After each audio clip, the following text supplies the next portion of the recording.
Assalamualaikum warahmatullahi wabarakatuh. Perkenalkan, nama saya Cica Sini Lestari dengan NIM 190321100104 dari kelas EPPB. Di sini saya akan menjelaskan mengenai analisis produksi jagung dengan menggunakan fungsi produksi Cobdoglas dan juga aplikasi Frontier 4.1. Untuk poin yang pertama yakni latar belakang. Jagung merupakan komoditas pangan kedua yang menjadi sumber pengganti beras sekaligus juga sebagai pakan ternak. Di Indonesia, jagung diusahakan di lingkungan yang beraneka ragam, mulai dari lahan kering, sawah, tada hujan, tegal sampai sawah irigasi. Pada tahun 1993 sampai 2009, jagung mengalami peningkatan sebesar 7,01%. Rendahnya kinerja produksi jagung disebabkan karena rendahnya produktivitas usaha tani komoditas jagung. Permasalahan dalam kegiatan usaha tani di Madura ini dan di daerah sekitarnya yakni adanya pola produksi yang kurang baik serta masih terdapat kendala lainnya yang dihadapi oleh petani mulai dari benih, tenaga kerja, dan pupuk. Maka dari itu, tujuan dari analisis ini atau penelitian ini adalah yang pertama, menganalisis faktor-faktor yang berpengaruh terhadap produktivitas jagung, yang kedua, mengetahui nilai produksi maksimum dan elastisitas dari masing-masing variabel, dan juga untuk menganalisis efisiensi usaha tani produksi jagung di Madura. Baik, di sini saya akan menjelaskan penggunaan fungsi produksi dengan menggunakan aplikasi SPSS. Sebelumnya di sini saya sudah ada 3 data, yaitu produksi jagung yang merupakan variabel dependen dan benih serta tenaga kerja yang merupakan variabel independen. Nah, di sini sudah ada 120 data. Nah, bagaimana langkah selanjutnya? Yaitu yang pertama kita harus melenkan semua datanya, yaitu sama dengan len buka kurung, kita seleksi datanya, tutup kurung, lalu enter. Nah, ini sudah len. Lalu kita drag ke semua variabel, lalu kita drag ke semua data sampai data ke 120. Nah, setelah itu dari data yang sudah kita lenkan, kita copy ke aplikasi SPSS. Nah, di sini kita masukkan variabel datanya. Yang pertama ada produksi jagung.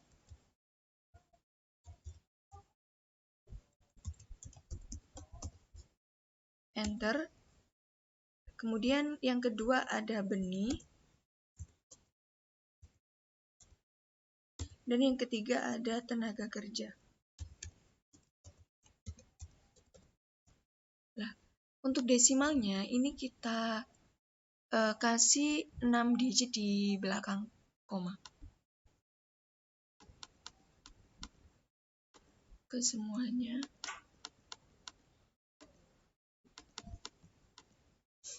Lalu kita masuk ke data view, lalu kita copy data kita yang tadi. Oh, maaf, ini kita copy. Lalu kita paste.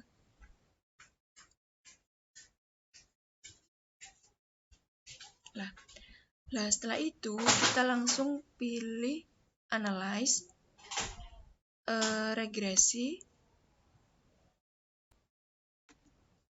Nah, setelah itu produksi jagung kita masukkan ke kolom dependent. Serta benih kita masukkan ke variabel independen dan juga tenaga kerja. Setelah itu kita klik statistik, kita centang semuanya. Lalu continue, kemudian OK. Nah, ini sudah keluar hasil-hasil dari analisis regresi. Kemudian nanti yang kita gunakan yaitu di tabel koefisien. Lah, kita ketahui bahwa konstanta dari produksi jagung itu sebesar 2,322, sementara benih sebesar 0,029 dan tenaga kerja sebesar 0,337. Nah, setelah itu untuk interpretasi lebih lanjutnya akan dijelaskan pada slide selanjutnya.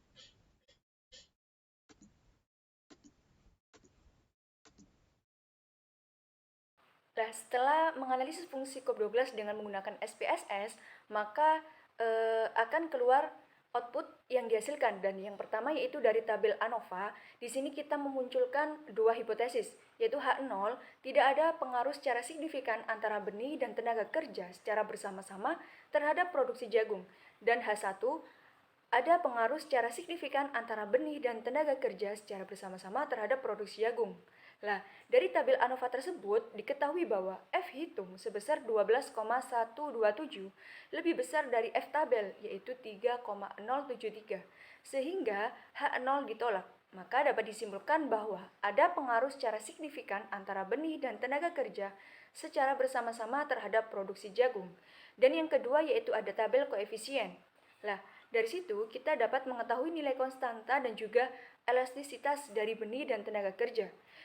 Nah, dari tabel koefisien tersebut menghasilkan sebuah persamaan Cobb-Douglas, yaitu Q sama dengan 10,19 X pangkat 0,29 X pangkat 0,337. Nah, 10,19 itu diperoleh dari eksponen dari konstanta produksi jagung, seperti itu. Nah, untuk interpretasinya yang pertama, nilai konstanta sebesar 2,322. Artinya, jika setiap variabel konstan, maka produksi jagung akan bertambah sebesar 10,19. Yang kedua, nilai elastisitas variabel benih sebesar 0,029. Nah, nilai elastisitas tenaga kerja sebesar 0,337. Artinya, intensitas produksi jagung bersifat padat tenaga kerja. Yang ketiga, nilai elastisitas produksi sebesar 0,366 diperoleh dari penjumlahan elastisitas benih dan tenaga kerja. Lah, dihasilkan nilai elastisitas produksi kurang dari 1. Artinya, fungsi produksi jagung bersifat decreasing return to scale. Yang selanjutnya, nilai koefisien benih sebesar 0,029. Artinya, jika benih ditambah 1%, maka produksi jagung bertambah sebesar 0,029%. Nilai koefisien tenaga kerja sebesar 0,337. Artinya, jika tenaga kerja ditambah 1%, produksi jagung akan bertambah sebesar 0,337%. Selanjutnya yakni perhitungan nilai produk maksimum.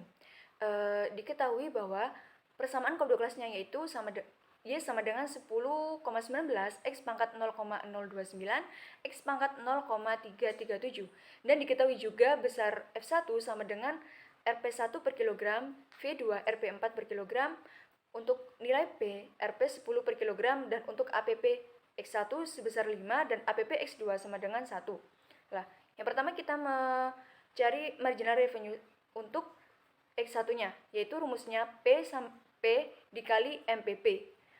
Nah, MPP sendiri rumusnya yaitu EPP kali APP, sehingga menghasilkan MR1 senilai 1,45. Nah, kemudian untuk mengetahui efisiensinya, MR1 per V1 harus lebih besar dari 1. Kemudian dari perhitungan itu menghasilkan MR1 itu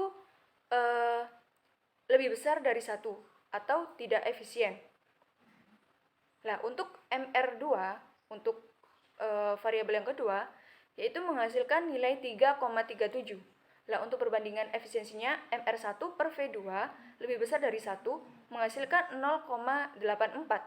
Yang mana 0,84 itu lebih besar dari 1.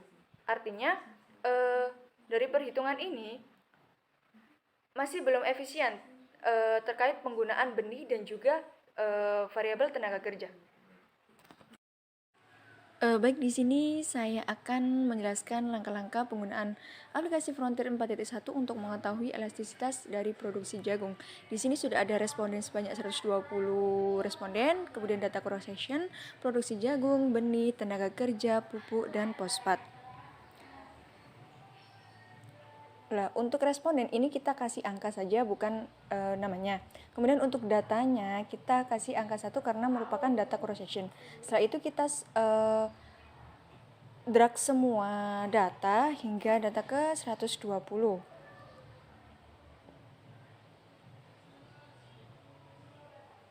Lah, kemudian kita copy di sebelahnya. Kita copy di sebelahnya. Nah, kemudian untuk langkah selanjutnya yaitu kita harus melenkan data-data yang ada, data-data dari variabel yang ada, yaitu sama dengan len, buka kurung, select data asli, kemudian tutup kurung, enter. Nah, kita drag ke semua variabel dan ke semua data hingga data ke 120.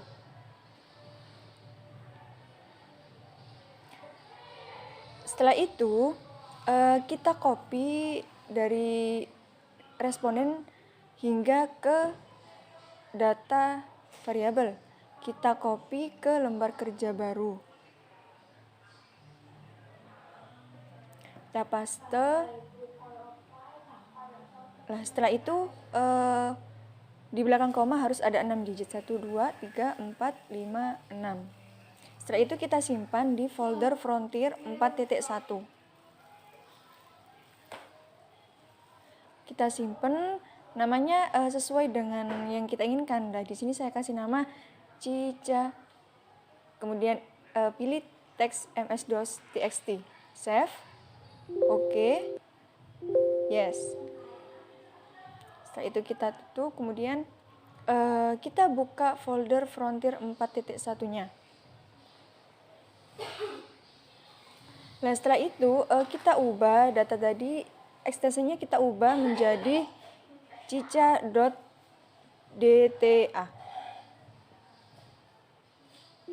Yes. Nah, setelah itu kita buka aplikasi Frontier-nya. Nah, di sini kita masukkan coding. Yang pertama kita ketik T1, kemudian namanya yaitu cica_dta,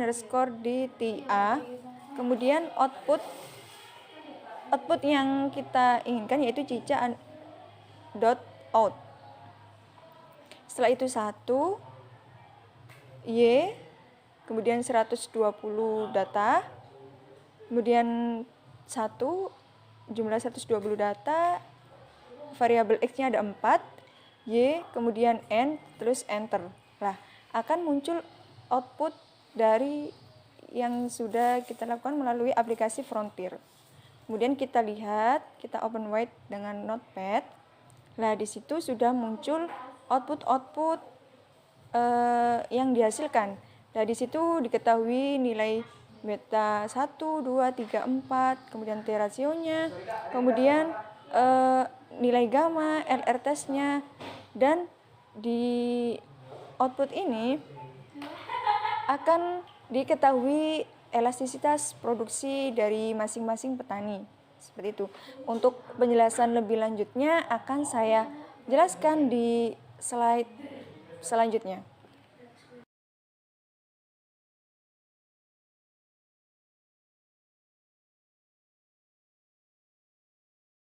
Nah, untuk selanjutnya setelah kita mengolah data dari aplikasi Frontier, maka dihasilkan beberapa output. Yang pertama, kita melakukan uji kode LR test. Nah, dari output yang sudah dihasilkan, diketahui kode LR test itu sebesar 6,969. Nah, kode LR test itu merupakan nilai yang digunakan untuk melihat adanya kasus inefisiensi di lapang dengan hipotesis H0 tidak ada kasus inefisiensi di lapang apabila nilai LR testnya itu kurang dari nilai kode PAM. H1 terdapat kasus inefisiensi di lapang apabila nilai R testnya itu lebih besar dari nilai kode PAM. Nah, nilai kode PAM dengan tingkat kesalahan sebesar 5% itu adalah 5,138. Nah, berdasarkan tabel kode PAM dapat disimpulkan bahwa nilai R test sebesar 9, nilai LR test sebesar 6,969 itu lebih besar dari nilai kode PAM, sehingga dapat disimpulkan bahwa H1 diterima. Artinya, pada data tersebut terdapat kasus inefisiensi di lapang. Untuk uji yang kedua, yakni uji nilai gamma. Nilai gamma dalam output tersebut diketahui untuk menunjukkan berapa persentase error random yang disebabkan oleh inefisiensi teknis. Nah, nilai T tabel dengan taraf kesalahan 5% itu diketahui sebesar 1,980. Berdasarkan nilai yang ada, nilai T hitung sebesar 15,37 itu lebih besar dari T tabel. Artinya bahwa 89,89% erodom disebabkan karena inefisiensi teknis, sedangkan sisanya yaitu 10,11% disebabkan karena adanya resiko.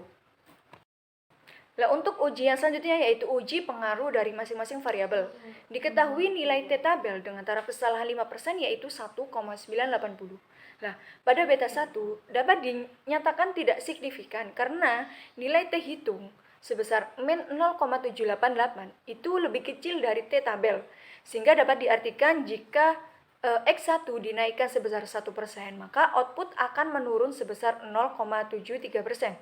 Pada beta 2 dapat dinyatakan signifikan karena nilai T hitung sebesar 2,66 itu lebih besar dari T tabel. Nah, dapat diartikan jika X2 atau variabel yang kedua itu dinaikkan sebesar 1%, maka output akan naik sebesar 0,244%. Pada beta ketiga dapat dinyatakan tidak signifikan karena nilai T hitung sebesar min 2,54 itu lebih kecil dari T tabel. Sehingga dapat diartikan jika X3 dinaikkan sebesar 1%, maka output akan menurun sebesar 0,34%. Pada beta 4 dapat dinyatakan signifikan karena nilai T hitung sebesar 3,89 itu lebih besar dari T tabel. Sehingga dapat diartikan jika X2 dinaikkan sebesar 1%, maka output akan naik sebesar 0,46%. Kemudian output selanjutnya yaitu memunculkan technical efficiency estimate. Nah, dari sini kita dapat mengetahui uji efisiensi dari responden ke-1 hingga ke 120. Untuk uji efisiensi dikatakan efisien secara teknis itu apabila nilai technical efficiency estimate itu lebih besar dari 0,8. Lah, dari output yang dihasilkan, dari hasil analisis tersebut diketahui bahwa terdapat 15 petani jagung yang kegiatan produksinya itu sudah efisien secara teknis, yakni petani dengan nomor 48, 58, 62, 63, 65, 72, 75, 75, 88, 94, 94, 95, 96, petani ke-100, 112, 118, dan petani ke-120. Sedangkan petani yang belum efisien secara teknis itu sebanyak 105 petani. Nah, untuk rata-rata efisiensi produksinya dari 120 petani tersebut yaitu sebesar 0,635. Nah, kesimpulan dari penelitian ini yaitu berdasarkan analisis fungsi produksi Cobb Douglas diketahui bahwa jika variabel benih dan tenaga kerja dianggap konstan, maka produksi jagung akan bertambah sebesar 10,19. Nilai elastisitas benih sebesar 0,029 dan elastisitas tenaga kerja sebesar 0,337 lebih besar daripada variabel benih. Artinya variabel tenaga kerja paling berpengaruh terhadap produksi jagung. Sedangkan jika dilihat dari perhitungan NPM, input benih dan tenaga kerja penggunaannya itu masih belum efisien atau belum memaksimalkan profit. Pada analisis fungsi stochastic frontier, diketahui bahwa terdapat kasus inefisiensi di lapang. Pada uji nilai gamma, bahwa 89,89% error random itu disebabkan karena inefisiensi teknis. Sedangkan sisanya sebesar 10,11% itu disebabkan karena adanya risiko. Rata-rata yang dihasilkan dari penelitian ini atau produksi jagung ini itu sebesar 0,630, yang artinya jika dilihat secara keseluruhan rata-rata petani di lokasi tersebut itu masih belum efisien. Nah, berdasarkan hasil analisis tersebut, maka saran yang bisa diberikan yaitu yang pertama, berdasarkan hasil analisis fungsi produksi Cobb Douglas, petani dapat menambahkan input benih dan tenaga kerja agar produksi jagung meningkat dan juga dapat efisien secara ekonomis. Yang kedua, berdasarkan hasil analisis stochastic frontier, petani harus meminimumkan faktor inefisiensi eksternal agar petani dapat efisien secara teknis.